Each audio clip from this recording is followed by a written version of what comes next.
Dear music, thank you for being there when nobody else was.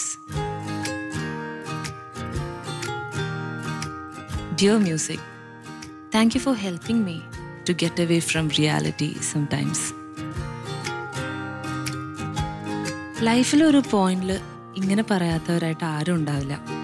Four us, music is something else. As a musician ഞാൻ വളരെ പ്രൗഡാണ്. ഇതുവരെ കാണാത്ത, സംസാരിക്കാത്ത, പരസ്പരം ഒരു ബന്ധം പോലും ഇല്ലാത്ത ആളുകൾക്ക് ഒരു റിലീഫ് ആവാൻ എന്നെപ്പോലെയുള്ള മ്യൂസീഷ്യൻസിന് പറ്റുമെങ്കിൽ what else do we really need? അങ്ങനെയുള്ള കുറച്ച് മ്യൂസീഷ്യൻസിനോടൊപ്പം ഉള്ള ഒരു കുഞ്ഞു ടോക്കാണ് ഈ podcast. About the musical journey, creative process, and what is music for them. This is Chicking Tunes and Tales with Amrita Suresh.